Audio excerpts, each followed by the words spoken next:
বন্ধুরে আমার, পৃথিবীর বুকে সুস্বাদু খাবার না হইলে আমরা খাই না। যারা অন্যায়কারী, যারা অপরাধী, তারা রে তাদের জন্য নোংরা খাবার বরাদ্দ করেছেন আমার আল্লাহ। এই নোংরা খাবারটা কি বন্ধু? হাদিস শরীফের মধ্যে এসেছে তিনাতুল খাবার। ইয়া রাসূলুল্লাহ, ইয়া হাবিবাল্লাহ, নবী গো, এই তিনাতুল খাবারটা কি গো নবী? আমার নবী বললেন, আরেকটা জাহান্নামের নিংড়ানো রক্ত, পুঁজ অথবা ঘাম। খেতে পারবে? একটা মানুষের সাথে ঘামের গন্ধ যদি আসে তাই তো আমরা বসি না, ঠিক কিনা বলেন? আরো জোরে বলেন, ঠিক না ঠিক? বন্ধুরে আমার, আপনার যদি লাঠির জোর থাকে, টাকার জোর থাকে, জনতার জোর থাকে, যেই কোনো জোর দিয়ে আপনি আপনার সমাজ থেকে অন্যায়কে দূরীভূত করার চেষ্টা করতে হবে। আল্লাহর হাবিব বলেছে, পৃথিবীর উম্মত, আমার উম্মত, তোমরা শোনো, যদি তুমি জানো একটা মানুষ অপরাধী, যদি তুমি জানো একটা মানুষ অপরাধী, যদি তুমি জানো একটা মানুষ অপরাধী, একটা মানুষ অন্যায় করে, একটা মানুষ অপরাধ করে, তারপরেও তুমি তার থেকে একটু সুবিধার জন্য, 500 টাকার জন্য, একটা মাসের জন্য, বা দুনিয়ার সাময়িক সময়ের একটু সুবিধার জন্য তুমি যদি কোনো অপরাধীকে সাপোর্ট দিয়ে থাকো, আমার নবী জানিয়ে দিয়েছেন, সে সঙ্গে সঙ্গে মুসলমান থেকে সে খারিজ হয়ে গেল। জোরে জোরে বলেন না নাউজুবিল্লাহ। বন্ধু, আমি আপনাদেরকে বলে দিতে চাই, চমৎকার একটা হাদিস আপনারা শিক্ষা নেবেন। ধরেন আপনারা দুজন, দুইটা পার্টি বা দুইজন মিলে নদীপথে সফর করতে লাগলেন। নৌকাটা হলো দোতলা। কয়তলা? হাদিস শরীফের ভাষা কিন্তু একরকম। আমি মূল ভাষাটা আপনাদেরকে বোঝাচ্ছি, কারণ আমার আলোচনাটা অনেক লম্বা হবে, আপনাদেরকে সহজে না হয় আমি বোঝাতে পারবো না বন্ধু। আমি আপনাদেরকে বলে দিতে চাই, দুইজন মানুষ বা দুইটা দল কোথায় নদীপথে এক জায়গা থেকে আরেক জায়গায় রওনা হলেন। নদীপথে যাওয়া ছাড়া কোনো উপায় নেই, নৌকা লাগবে, ট্রলার লাগবে, লাগবে কিনা? আপনি যখন যাবেন, দুইটা দল, দুইজন ব্যক্তি অথবা দুইটা টিম বন্ধু, লটারির মাধ্যমে একজন নিচতলার মধ্যে, একটা দল নিচতলায় জায়গা করে নিলেন, আরেকটা দল দ্বিতীয় তলায় জায়গা করে নিলেন। কিন্তু পানির জায়গাটা হলো কোথায়? দ্বিতীয় তলায়। কোথায়? পানির ব্যবস্থা কোথায়? দ্বিতীয় তলায়। এখন নিচতলার মানুষগুলো বারবার কোথায় যায়? পানির জন্য দ্বিতীয় তলায় যায়। নিচের মানুষগুলো যাওয়ার সময় তাদের কষ্ট হয়, আর দ্বিতীয় তলার মানুষগুলো বারবার যাওয়ার কারণে তাদের মধ্যে একটা বিরক্তি চলে আসে। এই পরিস্থিতিতে নিচতলার মানুষগুলো যদি মনে মনে চিন্তা করে, বারবার কেন দ্বিতীয় তলায় যাব, আমাদেরও কষ্ট হয় এবং দ্বিতীয় তলায় যারা আছে তারাও বিরক্ত হয়, আমরা এটা করব না, আমাদের নিচেই তো পানি আছে, আমি নৌকাটাকে ফুটো করে দিব। ভালো হবে? সবাই বলে ভালো হবে। এতে বোঝা গেল আপনাদের যথেষ্ট আলোচনায় মনোযোগ আছে। আপনারা সবাই কিন্তু একটু মানে মানে তাৎক্ষণিকভাবে আপনারা কিন্তু স্টপ হয়ে গেছেন, তাই না বন্ধু? এটা হাদিস শরীফ। আল্লাহর হাবিব বলেছেন, নিচতলার মানুষগুলো সহজে পানি পাওয়ার জন্য যদি সেই প্রত্যাশা করে নৌকাটাকে, ট্রলারটাকে ফুটো করে দেয়, তাহলে নৌকা দিয়ে নদী থেকে পানি ওঠে, নিচতলার মানুষ, তৃতীয় তলার মানুষ সকলেই ডুবে মারা যাবে। ঠিক কিনা বলেন? আল্লাহর হাবিব এক্সাম্পল দিলেন এই হাদিস শরীফের মাধ্যমে। আল্লাহর হাবিব বলেছেন, দ্বিতীয় নিচতলার মানুষগুলো যদি নৌকাটাকে ফুটো করে দিতে লাগে, দেওয়ার সময় যদি একজন যদি খপ করে তার হাতটা ধরে, না না তুমি কি করো না, নৌকাটা ফুটো করো না, কারণ সহজে পানি পাওয়ার আশায় তুমি নৌকা ফুটো করে দিচ্ছ, পানি ওঠে, পানি তো পাবা না, পানি ওঠে নদীর মধ্যখানে, আমরা উভয় ডুবে মারা যাব। আল্লাহর হাবিব বলেছেন, ঠিক তেমনি তোমরা তোমাদের মানুষ, সমাজের মানুষ যখন অন্যায় করে, অপরাধ করে, তোমরা কি করো? তাদেরকে হাত ধরে অন্যায় থেকে তাদেরকে টেনে ভেসে বের করে নিয়ে আসো। বলে, হুজুর প্রমাণ কি? না আসলে কেমন হবে?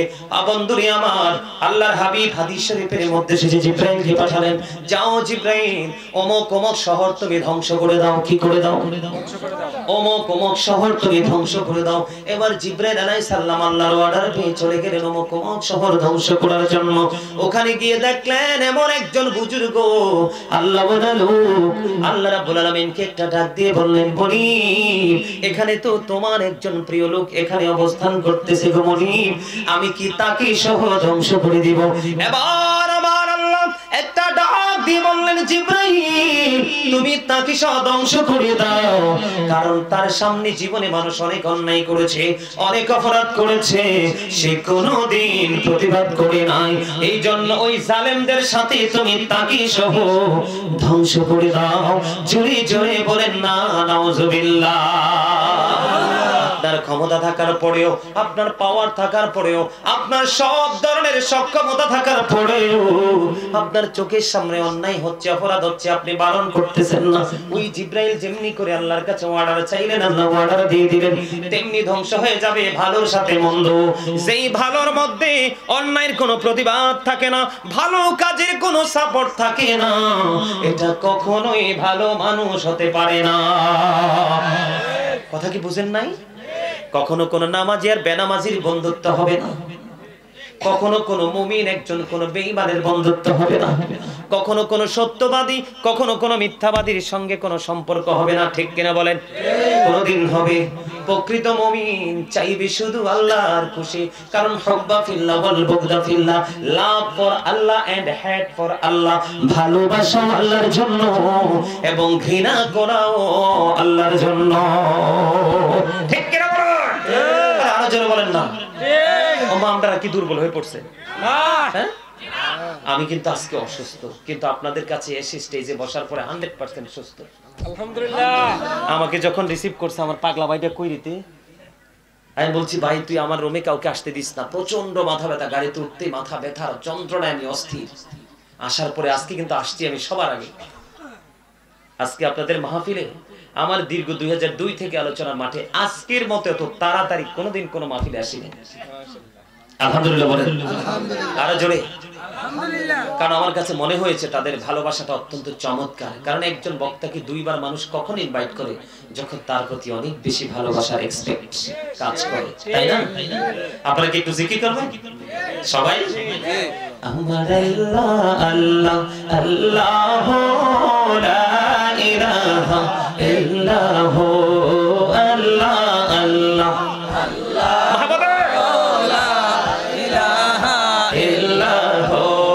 গুনাহগারের গহনা জোরে দিদারে আপনার,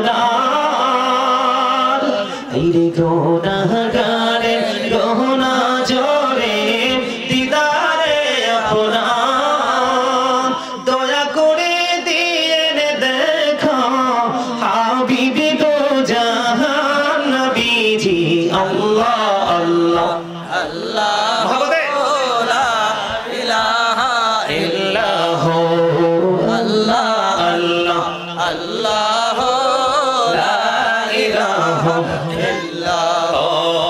আপন নূর দিয়া আল্লাহ করিয়া সৃজন, আরশের পরে কুরসির তরে রাখিলেন গোপন নবীজি আল্লাহ আল্লাহ মুহাম্মদে লা ইলাহা ইল্লাল্লাহ আল্লাহ আল্লাহ আল্লাহ লা ইলাহা ইল্লাল্লাহ মুহাম্মাদুর রাসূলুল্লাহ সাল্লাল্লাহু আলাইহি ওয়াসাল্লাম। বন্ধুরা আমার বলতে চেয়েছিলাম, নামাজ পড়ার পরেও নামাজ পড়লেন আপনি অন্যায়কে প্রতিবাদ করলেন না, প্রতিহত করার চেষ্টা করলেন না, কোন অপরাধকে আপনি বিরত রাখার চেষ্টা করলেন না, পৃথিবীর নোংরা কাজ থেকে মানুষকে দূরে রাখার চেষ্টা করলেন না। এই নামাজ দিয়ে কখনোই সফল হওয়া যাবে না। ঠিক কিনা বলেন? আরো জোরে। আপনারা কি আমার সঙ্গে আরো একটু এই বিষয় নিয়ে আলোচনা শোনাবো শুনবেন ইনশাআল্লাহ? আমি এবার আমাদের আগের নবীর জামানা একজন নবী ছিলেন যার নাম ছিল হযরত সালেহ আলাইহিস সালাম। নাম শুনছেন জীবনে? হযরত সালেহ আলাইহিস সালাম উনি এমন একজন নবী ছিলেন, আল্লাহ রাব্বুল আলামিন সামুদ জাতির মাঝে তাকে নবী হিসেবে পাঠিয়েছিলেন। বন্ধু আমি আপনাদেরকে বলবো, উনি যে আল্লাহর নবী, উনি যে আল্লাহর নবী, ওই সামুদ জাতি সেটা বিশ্বাস করতো না, সেটা মানতো না। বন্ধুই আমার, অন্যায় মানুষ কেমন করে ভাবে বন্ধ করে, জুলুম মানুষ কেমন করে ভাবে, অসৎ কাজ মানুষ কেমন করে করে, এটা বোঝানোর জন্য আমি আপনাদেরকে বন্ধু এই জায়গায় নিয়ে এসেছি। কারণ সৎ কাজের উপদেশ দিয়েছেন কে? আল্লাহ। যুগে যুগে আল্লাহ রাব্বুল আলামিন নবী রাসূলের মাধ্যমে। কথা বলেন। বন্ধুরে আমার, এর মধ্যে একজন নবী হলো হযরত সালেহ আলাইহিস সালাম। ওনার জামানায় সামুদ জাতির লোকেরা তো নাকি সাধারণ মানুষ মনে করতেন। ইনি বলতেছেন না না, আমি একজন আল্লাহর নবী, তোমাকে নবী হিসেবে মানতে রাজি না। এবার সালেহ আলাইহিস সালামকে ডাক দিয়ে বললেন, তুমি যদি নবী হয়ে থাকো আমাদের একটা প্রস্তাব আছে, সেটাকে গ্রহণ করতে হবে। কই কি প্রস্তাব বলো না? কই ওই যে পাহাড় দেখা যায়, পাহাড়টা হলো পাথরের পাহাড়। কিসের পাহাড়? মন দিয়ে শুনবেন, পাথরের পাহাড়। ওই পাহাড়ের দিকে নজর দাও। তুমি যদি ওই পাথরের পাহাড় থেকে যদি একটা উটনি বের করে দেখাতে পারো, আমার দিকে মন দেন। কি পাহাড়টা কিসের? পাথরের। মন দিয়ে শুনবেন। কে বলতেছে? তিনি যে আল্লাহর নবী, এটাকে সত্যায়িত করার জন্য আল্লাহর নবীর কাছ থেকে তারা মুজিজা দেখতে চাইতেছে। এবার আল্লাহর নবীকে ডাক দিয়ে বলেন, ওই যে পাথরের পাহাড় দেখা যায়, ওই পাথরের পাহাড় থেকে তুমি একটা উটনি বের করে দেখাতে হবে। উটনিটা বের হওয়ার সাথে সাথে সুন্দর একটা বাচ্চা প্রসব করবে। বাচ্চাটা প্রসব করে জমিনে আসতে দেরি রে, সঙ্গে সঙ্গে মায়ের বাট চেপে ধরে দুধ পান করতে থাকবে। এবার আল্লাহর নবীর কাছে আল্লাহ রাব্বুল আলামিন খবর পাঠিয়ে দিলেন। এবার খবর জানিয়ে দিলেন, যা যা। কি কয় কি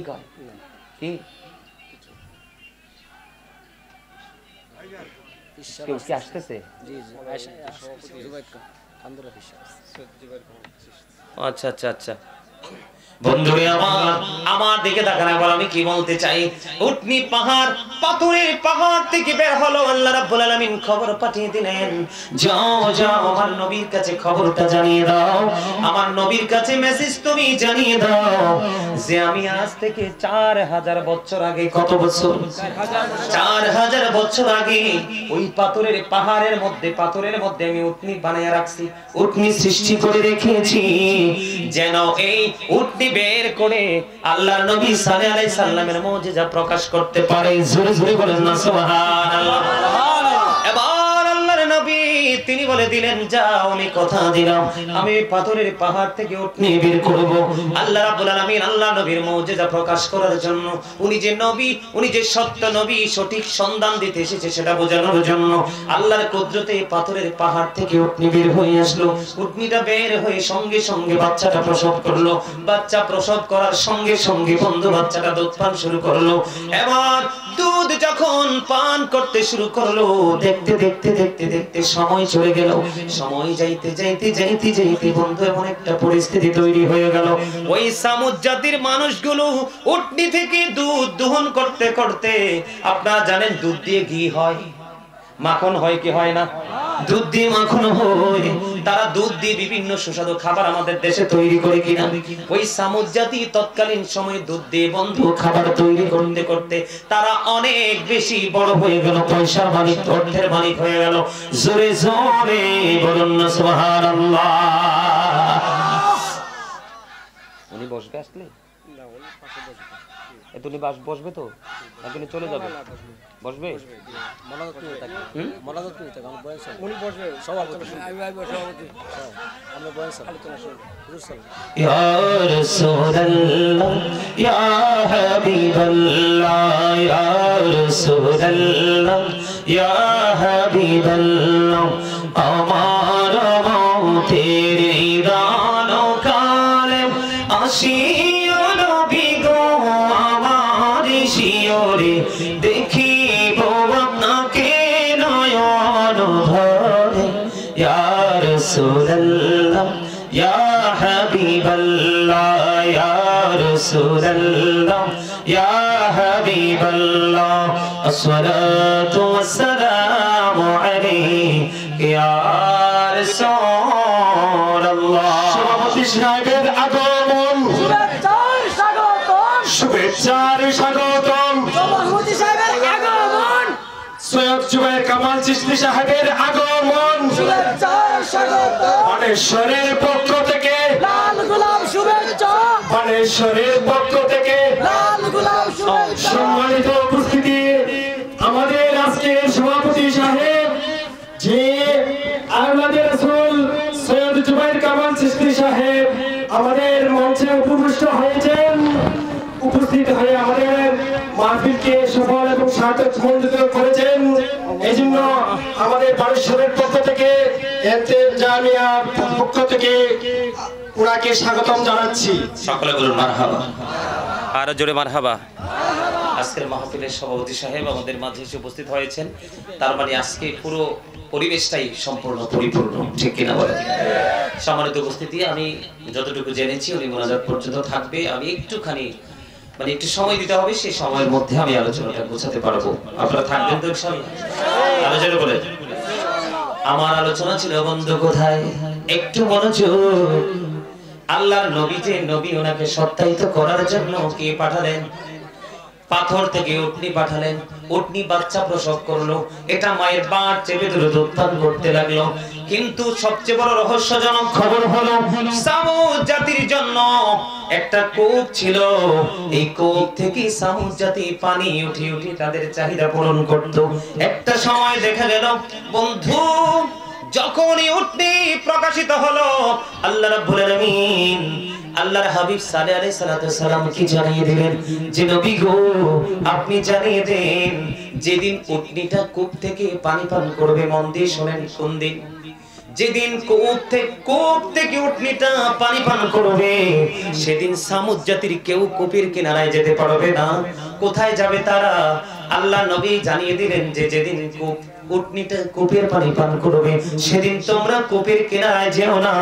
নবী গো, সেদিন আমরা পানি পান করব, কোত্থেকে চাহিদা পূরণ করব, কিভাবে?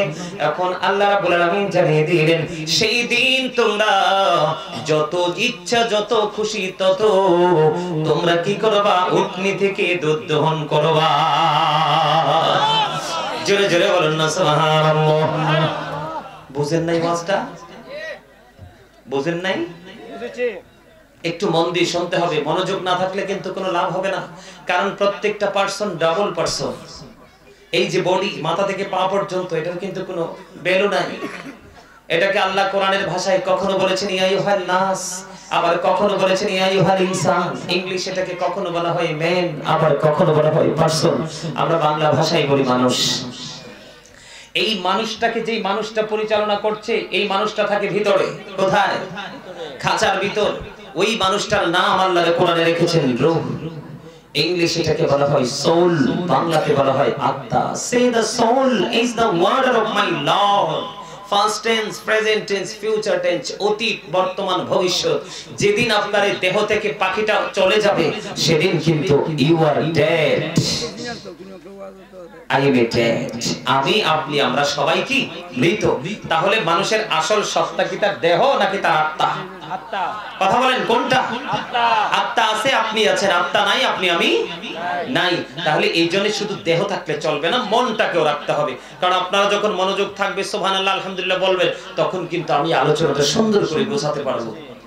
আপনারা কথা আমি আবারও বলছি আপনাদেরকে বোঝানোর জন্য, শেখানোর জন্য। আল্লাহ রাব্বুল আলামিন সত্য প্রকাশ করার জন্য পাথর থেকে উটনি বের করে দিল। উটনি বন্ধ বাচ্চা প্রসব করলো। বাচ্চাটা মায়ের বাট চেপে ধরে দুধ পান করতে থাকলো। এই দিক দিয়ে আল্লাহ রাব্বুল আলামিন আল্লাহ নবীকে জানিয়ে দিলেন, নবী গো, আপনি সামুদ জাতিকে জানিয়ে দেন, আপনি সামুদ জাতিকে জানিয়ে দেন যে যেই দিন উটনিটাই কূপ থেকে পানি পান করবে, সেদিন সামুদ জাতি কূপের কিনারায় যেতে পারবে না। আর যেদিন কূপ থেকে উটনি পানি পান করবে, সেদিন যদি সামুদ জাতি যদি নদীর কূপের কিনারায় যেতে না পারে, তাহলে তাদের ওই দিনের চাহিদা পূরণ করবে কিভাবে? আল্লাহ রাব্বুল আলামিন খবর জানিয়ে দিলেন, এই চাহিদা পূরণ করবে তারা উটনির দুধ দহন করে। তারা যত খুশি তত সেদিন উটনি থেকে দুধ দোহাতে পারবে। জোরে জোরে বলেন না সুবহানাল্লাহ। বন্ধুরে আমার, এবার কি করলো? ওই সামুদ জাতির ধ্বংস যখন এই উটনিটা বের করলো, সেই জায়গাটা আমি রেখে এসেছি পরে বোঝানোর জন্য। বন্ধুরে আমার, আল্লাহ রাব্বুল আলামিন আল্লাহ নবীকে বললেন, যখন ওই সামুদ জাতি বলল পাথরের পাহাড় থেকে উটনি বের করে দেখাতে হবে, আল্লাহ রাব্বুল আলামিন তখন ডাক দিয়ে বললেন, ওই আল্লাহর নবীকে বললেন, নবী আপনি তাদের কাছ থেকে প্রতিশ্রুতি নেন, উটনিটা যখন বের হবে, ওই উটনিটাকে কেউ কোনো বিরক্ত বা প্রহার করতে পারবে না। তারা কিন্তু সেদিন ওয়াদা করেছিল, যদি উটনি দেখাতে পারো, আমরা সেই উটনিটাকে কখনোই কোনো কি করব না, প্রহার করব না। তারা কথা দিয়েছিল বন্ধু। এমনি করে দেখতে দেখতে দেখতে দেখতে দেখতে দেখতে এমন একটা সময় চলে আসলো, দিন চলে গেল, রাত্র চলে গেল, সময় চলে গেল।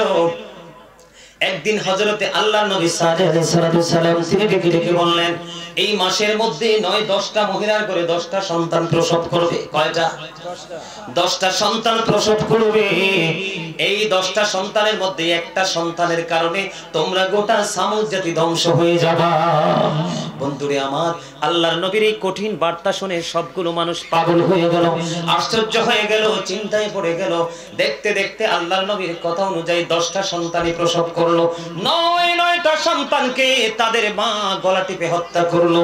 আল্লাহর নবী এমন পাওয়ার দেখিয়েছে, পাথর নিরেট পাথর থেকে উটনি বের করে দেখিয়েছে, ওনার কথা নিশ্চয়ই সত্য হবে। বন্ধু, তিনি কি করলেন? 9টা মা তার 9টা সন্তানকে গলা টিপে হত্যা করলো। আর একটা সন্তান এতটাই মোটা সোটা পুষ্ট হয়েছে, তার মা বলে না, একজন বলল আর আমি বিশ্বাস করবো, জোরে জোরে কর নাউজুবিল্লাহ। তিনি তার সন্তানটাকে কি করলেন না? মারলেন না। 10টা সন্তান প্রসব হলো, 9টা মৃত্যুবরণ করলো, মা নিজে মেরে ফেললো, আর একটা সন্তান পৃথিবীর বুকে বেঁচে রইলো। এই বাচ্চাটার নাম রাখছে কেদার। নাম কি? কেদার। বাচ্চার কেদার না, কেদার। এই বাচ্চার নাম রেখেছেন কেদার। এমন কি করলেন? বাচ্চাটা মোটা সোটা হলো, পুষ্ট হলো। এবার সেটা শুধু উল্টো পাল্টা কাজ শুরু করলো। মেস্তা নামক এক নষ্ট চরিত্রের ছেলে। ওই যে আমি বলেছি সৎ কাজ এবং অসৎ কাজ। কি কাজ? সৎ এবং অসৎ, ভালো এবং মন্দ, নেগেটিভ এন্ড পজিটিভ, দুইটা দিক। এবার সে কি করলো বন্ধু? উল্টো পাল্টা পথে চলতে শুরু করলো। চলতে চলতে চলতে চলতে এবার কি করলো? তারা এই উটনিটাকে মারার জন্য সিদ্ধান্ত করলো। কি করলো? উটনিটাকে মারার জন্য সিদ্ধান্ত করলো। এবার সিদ্ধান্ত করে ওই মেজদা এবং কেদার দুইজন মিলে উটনি যখন নদীর কিনারায়, কূপের কিনারায় পানি পান করতে গেল, এবার বন্ধু, এবার ওই দুই সন্তান দৌড়ে চলে গেল উটনিটাকে হত্যা করার জন্য। বন্ধু, উটনিটাকে এমন ভাবে প্রহার করলো, প্রহার করতে দেখে উটনির বাচ্চাটা ওই তার মায়ের যেখান থেকে আত্মপ্রকাশ হয়েছিল, ওই বাচ্চাটা সেখানে বন্ধু অদৃশ্য হয়ে গেল। এই দিক দিয়ে সালেহ আলাইহিস সালাম চলে আসলো, এসে সামুদ জাতিকে জানিয়ে দিল, তোমরা এত বড় অন্যায় করেছো, অপরাধ করেছো। তোমাদের এই অন্যায় অপরাধের কারণে এই পৃথিবীর বুকে তোমরা মাত্র 3 দিন আর বেঁচে থাকার সুযোগ পাবা। জোরে জোরে আল্লাহু আকবার। কয়দিন? কথা বলে না, কয়দিন? 3 দিন মাত্র তোমরা বেঁচে থাকতে পারবা। এই 3 দিন তোমরা বেঁচে থাকতে পারবা। এবার আল্লাহর নবীকে সামুদ জাতি প্রশ্ন করলো, নবী গো, একটু বলে দেন কোন সিম্পটম আছে কিনা, কি কোন নমুনা আছে কিনা, একটুখানি জানিয়ে দেন। এমন কি করলেন? আল্লাহর নবী সাল্লাল্লাহু আলাইহি সাল্লাম তিনি জানিয়ে দিলেন যে প্রথম দিন সামুদ জাতির চেহারা হয়ে যাবে সবুজ। কি? প্রথম দিন তাদের চেহারা হবে সবুজ, দ্বিতীয় দিন তাদের চেহারা হয়ে যাবে লাল, আর যেদিন তারা পৃথিবী থেকে নিধন হয়ে যাবে সেই দিন বন্ধু তাদের চেহারা হবে একবারে কুচকুচে কালো। যেই দিন প্রথম দিন সবুজ হয়ে গেল, দ্বিতীয় দিন লাল হয়ে গেল, তৃতীয় দিন একবারে ব্ল্যাক কালার হয়ে গেল, কালো হয়ে গেল রে। এর পরের জায়গাটা বড় লম্বা, সেই দিকে যাব না, আমি আরো একটা एग्जांपल আপনাদেরকে দিব। আল্লাহ রাব্বুল আলামিন তৃতীয় দিন যাদের চেহারা কালো হয়ে গেল, তারা তৃতীয় দিন আল্লাহর গজবে ধ্বংস হয়ে পৃথিবী থেকে বিদায় হয়েছে। জোরে জোরে বলেন নাউজুবিল্লাহ। আর জোরে বলেন না নাউজুবিল্লাহ। আরেকটু মহব্বতে বলুন নাউজুবিল্লাহ। কথা কি বুঝতে পারছেন? তারা নবী কিনা সেটা সত্যায়িত করার জন্য বলল পাথর থেকে উট বের করে দেখান। তিনি পাথর থেকে উট বের করে দেখালো। এবার বললেন উটনি আসলে কথা দিতে হবে, তাকে মারা যাবে না। তারা সেই কথাও কি করলো? অমান্য করলো, উপেক্ষা করলো। শেষ পর্যন্ত আল্লাহর নবী বললেন তোমাদের এই মাসের মধ্যে 10টা পুত্র সন্তান হবে। এই 10টা সন্তান হবে, এর মধ্যে একটা সন্তানের কারণে তোমরা ধ্বংস হয়ে যাবা। সেটাও তারা বিশ্বাস করলো না, তারা ধ্বংস হয়ে গেল। আগেকার যুগে নবী রাসূলের কথাগুলো অমান্য করার কারণে যুগে যুগে প্রজন্মের পর প্রজন্ম, শতকের পর শতক, দশকের পর দশক পৃথিবী থেকে তারা নির্মম ভাবে বন্ধু বিতাড়িত হয়েছে। ঠিক তেমনি ভাবে আমরা আখির নবীর উম্মত, বর্তমান প্রেক্ষাপট আমাদের এমন হয়ে গেছে, সৎ কাজের জন্য কাউকে ডাক দিলে বিরক্ত হয়, অসৎ কাজ করতে যখন যায় বন্ধু উৎসাহ দিলে অনেক বেশি মজা পায়। কথা বলেন না কেন? গত কয় তারিখ? আজকে 21 তারিখ। গত 19 তারিখ সম্ভবত ফাইনাল খেলা ছিল, ছিল কি ছিল না? আমি যখন কুমিল্লা থেকে রওনা হলাম এমন কোন দোকান আমি ফাঁকা দেখিনি যে এই দোকানের মধ্যে তিল ধারণের ঠাঁই নাই। বন্ধু তোমাদের কি শিক্ষার জন্য আমি বলে দিতে চাই রে বন্ধু, তোমরা জানো না আল্লাহ কোরআনে বলেছে ইন্নাল কাফিরিনা কানু লাকুম আদুওয়াম মুবিনা। আল্লাহ বলেছেন the heretics are the eternal enemy of the believers। ঈমানদারদের প্রকাশ্য শত্রু হলো বেঈমান কাফেররা। পাশের দেশ ভারত, যদি আমাদের পাশের দেশ ইন্ডিয়া, ভারত আমাদের সবচেয়ে চিরকালের শত্রু, ঠিক কিনা বলেন? ভারতের দিকে নজর দিয়ে দেখেন বাবরি মসজিদ নিয়ে কি তাণ্ডব চালিয়েছে মোদী সরকার। এবার বন্ধু মুসলমানরা নামাজ পর্যন্ত নিরাপদে পড়তে পারে না। আমাদের দেশের প্রধানমন্ত্রী তিনি বলে দিয়েছেন যতদিন পর্যন্ত ফিলিস্তিন স্বাধীন না হবে ততদিন বাংলাদেশ ইসরায়েলকে কি করবে না, স্বীকৃতি দিবে না, ঠিক কিনা বলেন? আর পাশের দেশ ভারত শুরু থেকেই বন্ধু ইসরায়েলের বিপক্ষে, ইসরায়েলের পক্ষে। আমি আপনাদেরকে এই জন্য বলেছি মাহফিলে যাইতেছি বন্ধু, মানুষগুলো পলকহীন দৃষ্টি দিয়ে টিভির দিকে তাকিয়ে আছে, অথচ দুইটা দলই খেলছে বেঈমান, ঠিক কিনা বলেন? এখান থেকে কিছু অর্জন করছেন যুবক, তোমরা বলো। তোমরা জানো না অপরাধ কাকে বলে? জিনাল আইনুন নজরু, চোখের জিনা হলো দেখা। চোখের পাপ কি? তুমি যখন নোংরা জিনিস চোখে দেখবা তোমার কলবে সে বাসা বাঁধবে। যখন তোমার কলবে নোংরামিটা বাসা বাঁধবে তখন তোমার নফসের নোংরামি অটোমেটিকই শুরু হয়ে যাবে, ঠিক কিনা বলেন? আর জোরে। এই জন্য বন্ধু বলছি আলেম ওলামাদের সাথে সঙ্গ দেবে, তাদের কাছ থেকে ইনস্ট্রাকশন নেবে, তাদের কাছ থেকে উপদেশ নিয়ে তোমরা বাস্তব জীবন বাস্তবায়ন করতে থাকবে, তাহলেই তোমরা ধন্য হয়ে কবরে যেতে পারবে, অন্যথায় তোমাদের কোনো উপায় থাকবে না। আমি যদি আপনাদেরকে আপনার আমার প্রাণের নবী পৃথিবীতে আগমন করার আগে একজন নবী ছিল, তার নাম হলো ঈসা রূহুল্লাহ, যিনি বাবা ছাড়া পৃথিবীর বুকে কদমটা বাড়িয়ে দিয়েছে। বন্ধু আমি আপনাদেরকে বলে দিতে চাই ঈসা নবীকেও তারা নবী হিসাবে মানতে নারাজ, স্বীকৃতি দিবে যদি তিনি স্বর্গীয় খাবার দেখাতে পারে। কি দিকেতে? তখন আল্লাহ রাব্বুল আলামিন এক খাঁচা স্বর্গীয় খাবার পাঠিয়ে দিলেন। এটার মধ্যে গোশত ছিল, রুটি ছিল, খুরমা ছিল, সব ছিল বন্ধু। তার মধ্যে সবচেয়ে বড় মজার বিষয় হলো একটা বড় ভুনা মাছ ছিল। দেখেন নবীরা কেমন করে ইন্টারভিউ দিয়েছেন তাদেরকে সঠিক পথে আনার জন্য। বন্ধুরে আমার, এত সুন্দর স্বর্গীয় খাবার আসার পরেও তারা বললেন আপনি যদি নবী হন তাহলে ভুনা মাছটাকে জিন্দা করে দেখান। এবার আল্লাহর নবী ভুনা মাছটাকে জিন্দা করে দেখালো। এই মাছের আঘাতে অসংখ্য মানুষ সঙ্গে সঙ্গে ইন্তেকাল করেছে। আল্লাহ রাব্বুল আলামিন জানিয়ে দিয়েছেন ঈসা রূহুল্লাহকে ডেকে বললেন এই যে খাবারগুলো আমি পাঠিয়েছি কোনো ধনী লোক খেতে পারবে না। কি করতে পারবে না? কোনো ধনী লোক খেতে পারবে না। যারা অন্ধ আছে অন্ধ যদি খায় তার দৃষ্টি ফিরে আসবে, যারা মাজুর যদি খায় তার যে মাজুর যে সে ল্যাংরা আতুর তার এই যে অসুখটা সেরে যাবে। কি হয়ে যাবে? কুষ্ঠরোগ যদি হয় তাদের কুষ্ঠরোগ ভালো হয়ে যাবে। এই খাবারটা মূলত ধনী লোকের জন্য, গরিবের জন্য, ধনীদের জন্য নয়।